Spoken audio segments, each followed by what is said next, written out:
साथियों नमस्कार, मैं विनय स्वागत करता हूं आप सभी लोगों का अपने YouTube channel our past and future पर। और आज मुझे एक बार फिर ज़रूरत महसूस हुई है आप लोगों के साथ बातें करने की, आपके साथ कुछ और चीज़ें शेयर करने की जो ज़रूरी हैं। देखो, परिणाम इलाहाबाद हाई कोर्ट का जो भी है या उसके बाद जो भी चीज़ें निकल कर के आई हैं, ये बात तो सभी की समझ में आती है कि अनियमितताएँ हुई हैं उस परिणाम को लेकर के। ठीक है, अलग अलग प्रकार की चीज़ें वो हम पहले भी चर्चा कर चुके हैं, आज मुझे उस पर चर्चा करने का कोई मतलब नहीं है। लेकिन एक चीज़ जो हमारे दिमाग में आ रही है कि क्या री एग्ज़ाम होना चाहिए, तो मैं भी इसके समर्थन में हूँ कि री एग्ज़ाम होना चाहिए और बिल्कुल इसका एकमात्र इलाज यही है कि री एग्ज़ाम होना चाहिए। लेकिन री एग्ज़ाम होता है कि नहीं होता है, उससे भी ज़्यादा ज़रूरी एक चीज़ और है जो मैं आप लोगों के साथ आज डिस्कस करने वाला हूँ।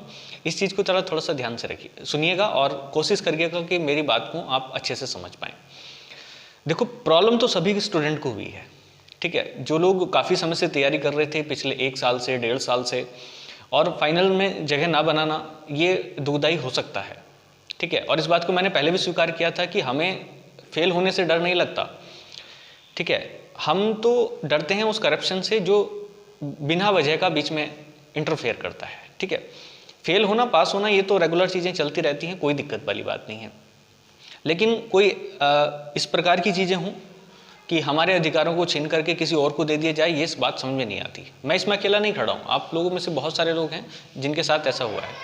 हालांकि कुछ लोग ऐसे भी हैं जो सेलेक्ट हुए हैं फेयरली, ठीक है, मतलब फेयर मीन्स के तौर पर वो सेलेक्ट हुए हैं और उन्होंने मेहनत भी की है, तो मैं उनके लिए कुछ नहीं कह रहा हूँ, उनका बहुत सारा वेलकम है और धन्यवाद है। लेकिन ऐसे लोगों की संख्या कम है, ये बात हमें परिणामों से और उन सब चीज़ों से पता चलती है। जब से ये एग्ज़ाम शुरुआत हुई थी तब से लेकर के इसमें अनियमितताएँ ही अनियमितताएँ हो रही हैं। पहले जो टाइपिंग का एग्ज़ाम के साथ कराना, क्यों स्टेप हम देखते हैं कि बड़ी परीक्षाओं में एक के बाद 2 या 3 स्टेप बनाए जाते हैं, ठीक है, क्योंकि अलग अलग जगह पर एग्जाम्स होगा तो उतना आसान नहीं है उसको करप्शन में लेकर के आना, ठीक है। एक बार पैसा देगा व्यक्ति, 2 बार 3 बार, कितनी बार, ठीक है। तो यहाँ पर एक स्टेप बनाना ये शुरुआत की गलती थी। मैं खुद इस बात को स्वीकार नहीं कर रहा था कि ऐसा कुछ होगा, लेकिन इन्होंने उसको किया, टाइपिंग को और इसको एक साथ किया। हालांकि चाहते तो 1 महीने के बाद ही तुरंत टाइपिंग करा सकते थे जैसे पहले होती थी, लेकिन इन्होंने ऐसा नहीं कराया। उसके बाद कंपनी जो एनटीए थी उसने दूसरे को टेंडर दे दिया, आप देख सकते हैं। जो ऐसी कंपनी जिसने पहले ही करप्शन के लिए बैन है, ऐसी कंपनी को इन्होंने टेंडर दे दिया और काम करा दिया। एनटीए को दिया, एनटीए ने दूसरी कंपनी को दे दिया। तो उसके बाद आप देख सकते हैं कि कुछ नोटिफिकेशन में क्लैरिफिकेशन नहीं दिया टाइपिंग को लेकर के, बहुत सारी समस्याएं। परिणाम आया तो उससे भी ज़्यादा प्रॉब्लम, क्योंकि एक एग्जैक्ट कट ऑफ नहीं लग पा रही है कि इतने पे जनरल सेलेक्ट हुआ है, इतने पे ओबीसी, इतने पे एससी, इतने पे ये, इतने पे ये। कोई चीज़ स्पष्ट नहीं है किसी भी प्रकार की, शुरुआत से लेकर के आखिर से, नोटिफिकेशन से लेकर के फाइनल रिजल्ट तक कोई भी चीज़ स्पष्ट नहीं है, ठीक है। और नए से नए केसेस निकलते ही चले जा रहे हैं और उन सभी भाइयों को और साथियों को बहुत सारा समर्थन है मेरा, जो नए नए पॉइंट्स निकाल करके ला रहे हैं इस मामले में, ठीक है। नए नए प्रूफ लेकर के आ रहे हैं, वो आप देख सकते हैं, अलग अलग यूट्यूब चैनल्स पे दिखा दिया है। अब मैं उस बात पर ज़रूर चर्चा करूँगा जो ज़रूरी है हमारी। मैं बता रहा था कि री एग्ज़ाम होना चाहिए या नहीं होना चाहिए एक अलग बात है, लेकिन हम जो अपनी बात को थोड़ा सा रखें उस चीज़ पे ज़रा ध्यान दीजिएगा। देखो, मैं इतिहास का स्टूडेंट रहा हूँ पहले से ही, और मेरा इतिहास का सब्जेक्ट भी है मेंस के लिए, और मैं अपने पूरे अनुभव के साथ बता सकता हूँ और सभी लोग भी समझ सकते हैं इस बात को कि करप्शन एक ऐसा वायरस है जो कभी न ख़त्म हुआ था, ना भी ख़त्म हुआ है, और शायद ये आने वाले समय में भी ख़त्म नहीं होगा, ठीक है। इसको कम तो किया जा सकता है, लेकिन इसको पूरी तरीके से जड़ से ख़त्म नहीं किया जा सकता बिल्कुल भी। तो रहना तो इसी के साथ है, ये बात तो आप अच्छे तरीके से समझ लें। लेकिन इसके बाद जो मैं बात कहने जा रहा हूँ उस चीज़ को ज़रा ध्यान रखें कि हम लोग बेरोजगार हैं, ये बात सत्य है, इस बात को हमें स्वीकार करना चाहिए। तो हम बेरोजगार हैं, ये सत्य है, लेकिन उससे भी कहीं पहले हम लोग स्टूडेंट हैं, ये बात हमें भूलनी नहीं चाहिए। और अगर हम भी ये बात भूल पाए और हम लोग अगर ये बात भूल गए कि हम स्टूडेंट हैं, तो फिर और कौन सा तबका ऐसा है समाज का जो इसको बैलेंस कर सकता है, आप ही बताइएगा, ठीक है। 2 ही चीज़ें तो ऐसी हैं, ये 2 ही व्यक्ति तो ऐसे हैं जो समाज को आधार प्रदान कर रहे हैं। एक स्टूडेंट कोई भी व्यक्ति हो सकता है जो सीख रहा हो, और उसके साथ शिक्षक। तो अगर स्टूडेंट ही हार मान लेगा, स्टूडेंट ही अपने आप को सरेंडर कर देगा, तो कैसे काम चलेगा। तो हमारे जो साथी बहुत ज़्यादा निराश हो रहे हैं, तो मैं उन्हीं लोगों से रिक्वेस्ट करूँगा कि आप लोग इतने निराश ना हों। कुछ लोग कह रहे हैं कि हम छोड़ करके सरकारी नौकरियों की अब दूसरी तरफ जा रहे हैं, हम प्राइवेट जॉब करेंगे या फिर इस प्रकार की चीज़ें। देखो, सब बिल्कुल जायज़ है, विरोध करना बिल्कुल जायज़ है। मैं इस बात का समर्थन करता हूँ और तहे दिल से समर्थन करता हूँ कि हमारा विरोध अगर नहीं होगा तो कौन विरोध करेगा। लेकिन दूसरी तरफ हम ये भी तो नहीं कर सकते ना कि अपनी जो मनोबल है उसको तोड़ करके ख़त्म कर लें। चलो बात ठीक है कि यहाँ पे करप्शन हुआ, बहुत ज़्यादा हुआ, लेकिन हम कम से कम गिव अप ना करें और चीज़ों के आगे, ठीक है। हमारा मनोबल इतना कमज़ोर तो ना हो जाए कम से कम कि हम दोबारा से खड़े होने लायक ही ना बचे, ठीक है। तो बिल्कुल स्टैंड अप होइएगा, बिल्कुल खड़े होइएगा और इतना मनोबल बिल्कुल रखिएगा कि हम लोग ये बता पाएँ आने वाली पीढ़ी को भी, क्योंकि उनके लिए हम ही आदर्श होंगे। हम में से कोई जो भी होगा वो आदर्श होगा, और कम से कम उनको ये तो बता पाएँ कि हमने अपने ऐसे विवाद भरे सिस्टम में या ऐसी परिस्थितियों में भी अपने आप को अपनी स्थिर रखा जो स्थिर रहने वाली नहीं थी, ठीक है। तो कैसे हम उन लोगों के लिए आदर्श बनेंगे। तो मेरा कहने का मतलब ये है कि आदर्श बनना ना बनना तो चलो खैर बात की बात है, लेकिन कम से कम हम अपना जो आज का स्टैंडर्ड है उसको तो ना खोएं।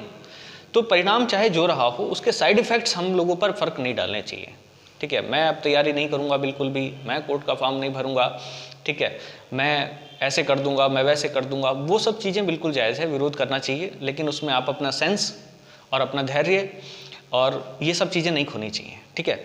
तो अपना धैर्य बना करके रखें, बिल्कुल किसी भी कीमत पर आपका धैर्य आपसे अलग नहीं होना चाहिए, किसी भी कीमत पर आपका मनोबल टूटना नहीं चाहिए, ठीक है। वो आप करते रहिएगा और हमेशा बना करके रखिएगा, और इतना ज़्यादा मजबूत हमारा मनोबल होना चाहिए कि चाहे परिस्थिति जैसी भी आए, कम से कम एक स्टूडेंट का तो नहीं टूटना चाहिए, ठीक है।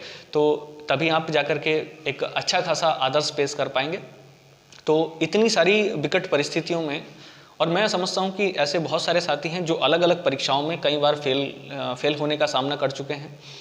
फेल होने के पीछे कुछ भी कारण हो सकता है, देखो इस बात में कोई दो राय नहीं है, लेकिन उन फेलियर से, उन असफलताओं से हम डर नहीं सकते, ठीक है। असफलताओं से डर कर के नौका पार नहीं होती, और कोशिश करने वालों की कभी हार नहीं होती। ये बात हमें हमेशा दिमाग में रखनी चाहिए, ठीक है। और उसके लिए हमारे अंदर का स्टूडेंट जिंदा होना चाहिए, और बिल्कुल जिंदा होना चाहिए। ऐसे नहीं कि जिंदा हैं लेकिन जिंदा लाश की तरीके से, ऐसे नहीं, ठीक है। विरोध करिएगा, बिल्कुल करिएगा, और हम भी करेंगे। जब तक ये परीक्षाएं होती रहेंगी तब तक विरोध चलता रहेगा, और उसके विरोध के साथ ही साथ अपनी तैयारी को हम लोग बिल्कुल धार, ठीक है, उस पर लगाते रहें। और आप समझ सकते हैं जितनी ज़्यादा धार हो जाएगी उतनी ज़्यादा तरीके से या उतनी ज़्यादा ही तेज़ी के साथ हम लोग उससे अपने टारगेट को हिट कर लेंगे। और मैं उम्मीद करता हूँ कि समडे और अदर एक दिन तो होगा ही कम से कम, जब हम लोग भी अपना जो टारगेट है उसको अचीव करेंगे और आगे की तरफ बढ़ेंगे। देखो आज के ज़माने में बहुत सारी प्रॉब्लम्स बढ़ी हैं, ये बात बिल्कुल सत्य है, लेकिन हम स्टूडेंट ही तो हैं जो इस बात को झेल रहे हैं। मुझे लगता है कि शायद अगर मेरी बात मैं अपनी समझा पाया तो आप समझ सकते हैं। तो विरोध जरूरी है, कॉन्क्लूजन यही है इस बात का कि विरोध जरूरी है किसी भी बुरे काम का, किसी भी भ्रष्टाचार का, किसी भी करप्शन का। और हमें हथियार क्या, जो भी चीज़ उठाना पड़े वो उठाएं और उसका विरोध करें, लेकिन लीगल चीज़ों के अंदर रह करके, ठीक है। अभी बहुत सारी चीज़ें चल रही हैं, आप उसमें समर्थन करें, वो भी करें, लेकिन अपना मनोबल किसी भी स्टैंडर्ड पे कमज़ोर ना होने दें, और तैयारी को बिल्कुल उसी शार्पनेस के साथ, उसी धारदार तरीके से और थोड़ा सा बढ़ा करके बल्कि मैं कहूँगा उसको करें। और आपकी जो मेहनत है उसका परिणाम निकट भविष्य में ज़रूर देखने को मिलेगा और कहीं बेहतर मिलेगा, ठीक है। तो मेरी तरफ से बहुत सारी शुभकामनाएँ आने वाले भविष्य के लिए। और मैं कोई अकेला नहीं हूँ, और मैं इस प्रकार का व्यक्ति भी नहीं हूँ कि मैं आप लोगों को ही सिर्फ उपदेश दे रहा हूँ। मेरी भी इन चीज़ों से लड़ाइयाँ हैं और मैं भी इन चीज़ों से लड़ रहा हूँ और धीरे धीरे आगे बढ़ने की कोशिश कर रहा हूँ।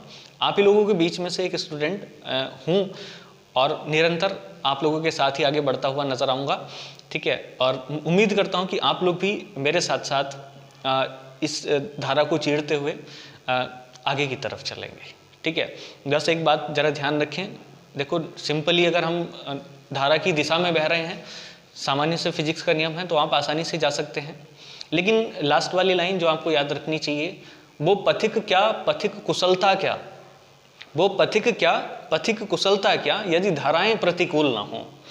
तो उसमें चैलेंज ही अलग है। तो इस बात को थोड़ा सा एंजॉय करते हुए, घबराने की बिल्कुल आवश्यकता नहीं है, डरने की बिल्कुल आवश्यकता नहीं है, मनोबल बिल्कुल कमजोर करने की आवश्यकता नहीं है, धैर्य को पूरा रखना है और इस बात को करते हुए इस जिंदगी का मजा लीजिएगा। और मजा तभी है जब हमारी धाराएं बिल्कुल उल्टी हों, धाराएं प्रतिकूल होंगी तो तभी तो पथिक की कुशलता का पता चलता है। ठीक है, तो इसी बात के साथ मैं थोड़ा सा आगे की तरफ फॉरवर्ड करूंगा। नेक्स्ट वीडियो के साथ हम फिर मिलेंगे, तब तक के लिए धन्यवाद। लेकिन आप अपना मनोबल कमजोर मत करिएगा। जय हिंद।